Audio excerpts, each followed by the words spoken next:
नमस्कार. अन्नपूर्णा रेसिपीजमध्ये तुम्हा सर्वांचं पुन्हा एकदा खूप खूप स्वागत.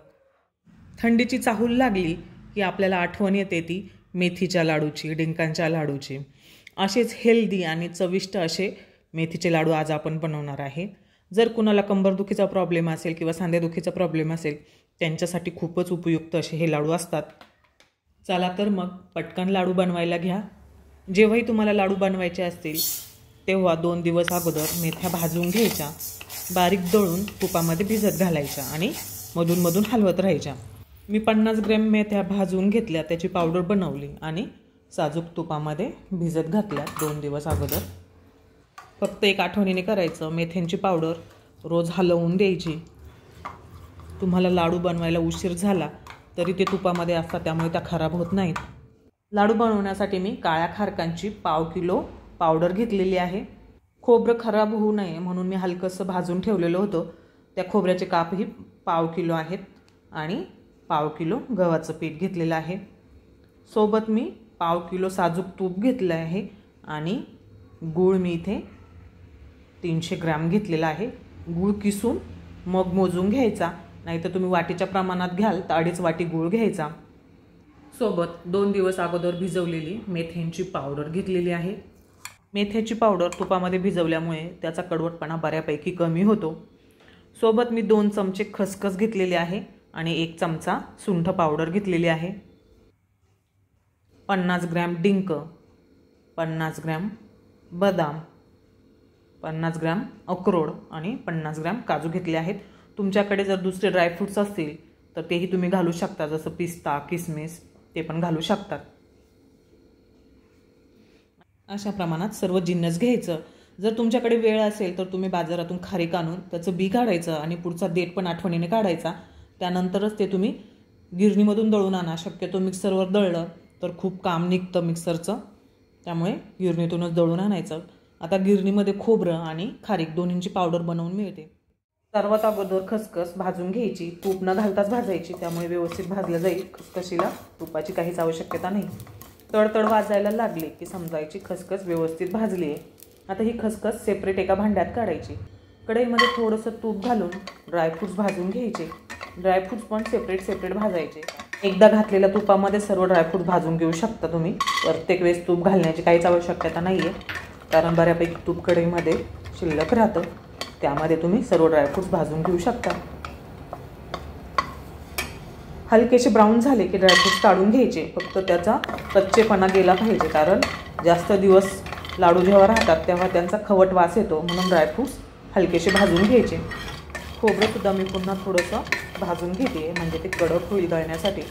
आपण घेतलेल्या तुपामधूनच थोडंसं तूप पुन्हा कढईत घालून घ्यायचं आणि यामध्ये गव्हाचं पीठ भाजून घ्यायचं.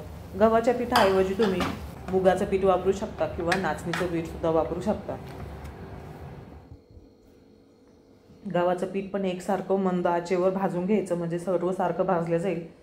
आता सर्वात शेवटी डिंक तळण्यासाठी भरपूर तूप टाकायचं. तूप छान गरम होऊ द्यायचं, चांगलं कडकडीत तापू द्यायचं आणि मग त्यामध्ये डिंक टाकायचा आणि डिंक जरा जास्त वेळ तुपामध्ये तळू द्यायचा, कारण आतमध्ये तो ओला असतो, त्यामुळे तो मध्ये तळल्या जात नाही. जास्त वेळ तेलात तुपात ठेवला तर ते आतपर्यंत तळल्या जातो, नाहीतर तो लाडूमध्ये कचकच लागतो, दातांना चिटकतो. म्हणून डिंक भाजण्याची प्रोसेस व्यवस्थित करायची. ह्या तुपामध्येच राहिलेलं तूप ओतून घ्यायचं आणि गरम करून लाडूच्या मिश्रणामध्ये ओतून घ्यायचं. यानंतर भाजलेलं खोबरं आणि खसखस एकत्र करून मिक्सरमध्ये बारीक दळून घ्यायचं आणि दळलेलं खोबरं गव्हाच्या पिठामध्येच ओतून घ्यायचं. सर्व ड्रायफ्रूट्स एकत्र दळायचे आणि मिक्सर थांबून फिरवायचं, म्हणजे जाडसर दळल्या जाईल. कारण जाडसर राहिलं तर ते खाताना क्रंची असं छान लागतं. डिंकही सेपरेट दळून घ्यायचा, कारण तो दळल्यानंतर भांड्यालाच खूप सारा चिटकतो. तो व्यवस्थित चमच्याने काढून घ्यायचा. जेवढंही साहित्य आपण मिक्सरने दळून लाडूमध्ये घालतो ते सर्व व्यवस्थित काढून घ्यायचं, काहीच वाया जाऊ द्यायचं नाही. आता खारीकची पावडर, सुंठ पावडर आणि भिजलेल्या मेथ्यांची पावडर हे सर्व यामध्ये घालून घ्यायचं.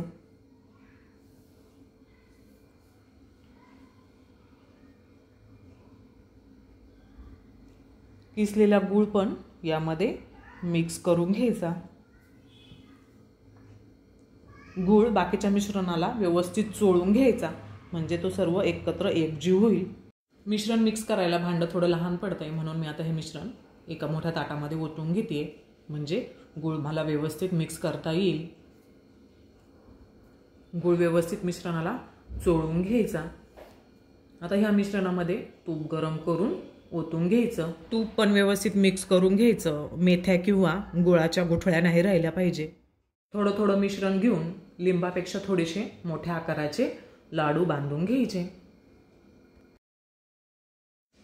अशाच प्रकारे मी आता सर्व लाडू बांधून घेते. सर्व लाडू बांधून झालेले आहे. खूपच छान, तुम्ही बघू शकता. अप्रतिम असे लाडू झालेले आहेत आणि चवीला तर खूपच भन्नाट आहेत. माझ्या मिस्टरांना मी लाडू टेस्ट करण्यासाठी दिला, तर त्यांना मेथीची टेस्टच लागली नाही, कारण सर्व मिश्रणामध्ये मेथीची टेस्टच लक्षात येत नाही. सो अशा प्रकारे मेथीचे लाडू इथे तयार झालेले आहे. तुम्हाला आजची रेसिपी कशी वाटली कमेंटमध्ये नक्की सांगा. व्हिडिओ स्किप न करता पूर्णपणे बघा, म्हणजे तुम्हाला खूप सारे टिप्स मिळतील. व्हिडिओला लाईक करा, शेअर करा आणि जर अजूनही चॅनलला सबस्क्राईब केले नसेल तर सबस्क्राईब करा. सोबत वरती दिलेली बेल आयकॉनही दाबा, म्हणजे जेव्हाही नवीन व्हिडिओ अपलोड होईल तुम्हाला लगेचच नोटिफिकेशन मिळेल. व्हिडिओ बघितल्याबद्दल धन्यवाद.